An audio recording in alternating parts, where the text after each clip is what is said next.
군인들이 예수를 끌고 브라이도리온이라는 뜰 안으로 들어가서 온 군대를 모으고 예수에게 자색 옷을 입히고 가시관을 엮어 씌우고 격려하여 이르되 유대인의 왕이여 평안할지어다 하고 갈대로 그의 머리를 치며 침을 뱉으며 꿇어 절하더라. 희롱을 다한 후 자색 옷을 벗기고 도로 그의 옷을 입히고 십자가에 못 박으려고 끌고 나가니라.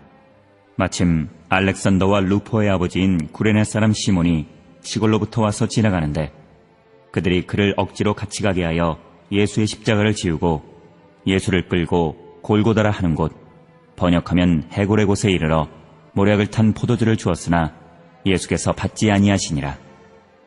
십자가에 못 박고 그 옷을 나눌세 누가 어느 것을 가질까 하여 제비를 뽑더라. 때가 제3시가 되어 십자가에 못 박으니라. 그 위에 있는 죄패에 유대인의 왕이라 썼고 강도 둘을 예수와 함께 십자가에 못 박으니 하나는 그의 우편에 하나는 좌편에 있더라. 지나가는 자들은 자기 머리를 흔들며 예수를 모욕하여 이르되 아하 성전을 헐고 사흘에 짓는다는 자여 내가 너를 구원하여 십자가에서 내려오라 하고 그와 같이 대제사장들도 서기관들과 함께 희롱하며 서로 말하되 그가 남은 구원하였으되 자기는 구원할 수 없도다. 이스라엘의 왕 그리스도가 지금 십자가에서 내려와 우리가 보고 믿게 할지어다 하며 함께 십자가에 못 박힌 자들도 예수를 욕하더라. 할렐루야. 오늘 새벽은 마가복음 15장 16절부터 32절의 말씀을 통해 억지로 십자가를 지우고 라는 제목으로 은혜를 나누겠습니다. 십자가의 사건만큼 우리에게 익숙한 말씀은 없습니다. 채찍에 맞으셨고 가시 면류관을 쓰셨으며 양손과 두 발이 못에 박혀 죽임을 당하신 과정은 상상을 넘어 영화와 영상을 통해서도 많이 접했습니다. 예수님도 우리와 동일한 육신과 성정을 가지셨던 분입니다. 동일한 충격에 똑같이 통증을 느끼고 동일한 사건에 똑같이 아픔을, 괴로움을 느끼시는 육신의 모습으로 우리에게 찾아오셨습니다. 이와 같은 맥락에서 우리는 예수님의 십자가 사건을 생각하면 육신으로 당하셨던 고통만 떠올립니다. 얼마나 아프셨을까? 얼마나 고통스러우셨을까? 십자가에 대한 방대한 자료가 있는 것은 아니지만 몇몇 학자들이 공통적으로 주장하는 것은 하나입니다. 십자가는 인간을 가장 고통스럽게 죽일 수 있도록 만들어낸 장치라는 점. 실제로 십자가에 달린 죄수들은 보통 3일씩 달려 있었습니다. 마침내 주림과 목마름, 고통으로 죽음을 맞이하게 되는데 이런 처참한 고통을 면하기 위해 망치로 죄수의 다리를 쳐서 속히 죽게 하는 것은 오히려 자비를 베푸는 행위에 속했다라고 합니다. 그리고 그렇게 십자가에서 죽은 죄인들은 나무에 달아두어 새들의 밥이 되기도 했습니다. 다시 말씀드리지만 채찍에 맞고 가시 면류관을 쓰고 십자가에 달려 죽으신 예수님은 우리가 상상할 수 없는 고통을 느끼셨을 것입니다. 평균 3일은 나무에 달려있던 죄수들에 비해 만 하루도 되지 않아 죽음을 맞이하셨다는 것은 그 고통이 얼마나 다른 죄수들에 비해 심했는지 추측할 수 있습니다. 오늘은 예수님이 당하셨던 육체적 고통만이 아닌 내면적 고통에 초점을 맞추어 말씀을 나누려고 합니다. 우리와 동일한 몸과 마음을 가지셨다면 배신하고 모욕하며 희롱하는 자들로 인해 내면적 고통도 상당했을 것이기 때문입니다. 본문을 보면 20절과 31절에 희롱이라는 단어가 사용됩니다. 희롱은 비웃다, 무엇을 가지고 놀다 라는 뜻을 가지고 있습니다. 군인들은 예수님에게 왕을 상징하는 자색 옷을 입혀 희롱했고 머리를 치고 침을 뱉고 절을 하며 희롱했습니다.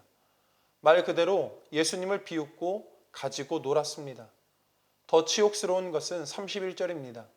대제사장들과 서기관들도 예수님을 희롱했다라는 점입니다. 하나님을 알고 하나님의 말씀을 지키고 행한다라는 종교 지도자들이 하나님의 아들을 희롱했습니다. 뿐만 아닙니다. 29절을 보면 지나가는 자들은 예수님을 향해 머리를 흔들며 모욕했습니다. 여기에서 말하는 모욕은 인정하지 않다라는 뜻을 말합니다. 예수님을 통해 영과 육의 유익을 누렸던 이들, 이름 모를 군인들은 십자가에 달린 예수님을 향해 머리를 흔들며 부정하고 예수님이 그리스도이심을 인정하지 않았습니다. 그렇다면 왜 예수님을 따르고 인정했던 많은 사람들이 이토록 갑자기 입장을 바꾸게 된 것일까? 자신들의 입지를 빼앗기기 싫은 종교 지도자들은 그렇다 치더라도 예수님을 따르던 수많은 사람들은 어디로 갔으며 왜 이런 모습을 보이는 것일까? 이유는 간단합니다. 예수님이 이 땅에 오신 이유를 오해하고 있었기 때문입니다. 예수님 곁에 사람들이 모여들었던 이유는 그들이 얻고자 하는 것을 얻기 위함이었습니다. 병든 사람들은 고침을, 배고픈 자들은 음식을, 외로움을 느끼는 사람들은 위로를, 그리고 궁극적으로 예수님이 왕이 되면 새로운 세상이 열려 무엇이든 지금보다 좋아질 것이라는 희망사항이 있었습니다. 군인들이 예수님에게 자색옷을 입히며 유대인의 왕이여 평안할지어다 라고 조롱하는 이유도 마찬가지입니다. 그들이 기대하고 상상했던 모습과 다르게 너무나도 초라하고 형편없는 모습으로 나무에 달려있는 예수가 무능한 존재로만 보여졌기 때문입니다. 이는 구원에 대한 오해로 이어집니다. 30절과 31절을 보면 무리는 예수님이 십자가를 벗어나는 것으로부터 구원이 시작된다라고 생각했습니다. 저주를 상징하는 나무에서 내려와 먼저 자신을 구원하고 자색옷을 입고 왕으로 입성하여 많은 사람의 희망을 충족시켜줄 때 진짜 예수님을 구원자로 인정하겠다라는 오해입니다. 오로지 내가 원하고 희망하는 것을 얻거나 내가 기대했던 모습으로 나타나기만 바랄 뿐 예수님이 이 땅에 왜 오셨는지, 그토록 많은 능력과 기적을 보이셨던 분이 왜 이리도 나약한 모습으로 십자가에 달리셨는지에 대한 궁금증을 가진 사람은 아무도 없었습니다. 넓은 아량으로 예수님을 희롱하고 모욕하는 사람들을 이해하려고 노력해 본다면 그 이유는 그들이 복음을 알지 못한다라는 이유뿐입니다. 로마서 10장 14절을 보면 그 이유를 기록하고 있습니다. 십자가에 달리신 예수님께서 이런 핑계 저런 핑계를 모두 인정하고 넓은 아량으로 그들을 품어주신다라고 할 때 용납할 수 있는 최대 범위가 있다면 그들이 복음을 들었느냐에 대한 유무입니다. 아무리 예수님에 대한 소문이 널리 퍼졌다라고 하더라도 예수님이 전하셨던 복음을 듣지 못하고 오로지 기적에 관련된 소문만 들었다면 이와 같은 상황을 조금은 이해할 수 있습니다. 그러나 이토록 모든 상황을 이해하고 인정하려 해도 그럼에도 불구하고 이해할 수 없는 상황이 존재합니다. 왜냐하면 이와 같은 모든 상황에도 불구하고 예수님 편에 서 있어야만 하는 무리가 분명히 있기 때문입니다. 그 무리는 바로 복음을 듣고 복음을 배운 사람들. 정확하게 그 인원과 대상을 알 수는 없지만 적어도 우리가 최소한의 인원을 추려본다면 결국 남는 사람들은 제자들입니다. 그런데 오늘 말씀을 보면 과연 복음을 들었던 사람들이나 제자들을 찾아볼 수 있습니까? 전혀 복음을 들었음에도 불구하고 예수님 곁을 지킨 제자, 무리, 사람들은 아무도 없었습니다. 그렇다면 다시 예수님의 외면적인 육신의 고통뿐 아니라 내면의 고통을 집중해서 본다면 과연 예수님은 얼마나 고통스러우셨을까? 이 땅에 오신 이유가 단순히 기적을 일으키고 사람들에게 관심을 얻기 위함이 아니라는 것을 몸으로 보여주셨습니다. 사람들이 몰려오면 그 자리를 피해 기도의 자리로 가셨고 제자들과 무리에게 하나님의 나라에 대한 말씀을 전하기 위해 힘쓰셨습니다. 제자들에게는 더욱 큰 비밀도 말씀해 주셨습니다. 반드시 죽임을 당할 것이라고 마음이 너무나도 괴로워 함께 기도해 달라고 제자들에게만큼은 요청하셨습니다. 그러나 제자들은 기도 시간마다 졸았고 예수님의 말씀을 기억하지 못했으며 예수님의 마지막 길에 마중조차 하지 않았습니다. 오히려 제자들 가운데는 예수님 십자가에 못 박히도록 고발한 자도 있었고 예수님을 저주하며 부인한 제자도 있었습니다. 과연 예수님의 마음은 어떠하셨을까요? 이렇게 서운하고 외로운 예수님 곁에 한 사람이 등장합니다. 21절 말씀을 보니까 알렉산더와 루포의 아버지라고 소개되는 구레네 사람 시몬입니다. 뒷부분에 기록된 설명을 보면 시몬 또한 자신의 의지와는 상관없이 십자가를 졌다고 기록되어 있습니다. 그들이 그를 억지로 같이 가게 하며 예수의 십자가를 지우고 예수님을 끌고 갔던 군사들 눈에 띄어 강제로 예수님의 십자가를 지었을 뿐 그에게도 어떤 능동적인 행동은 찾아볼 수 없습니다. 그럼에도 예수님의 고난 가운데 유일하게 도움을 주었던 사람이 바로 시몬입니다. 예수님을 따라다니던 수많은 무리들은 어느덧 예수님을 희롱하고 모욕하는 무리로 변한 상황 가운데 유일하게 도움을 주었던 한 사람, 바로 시몬입니다. 그렇다면 결론적으로 우리의 삶을 돌아보십시오. 과연 우리는 예수님을 향한 바른 믿음을 소유하고 있습니까?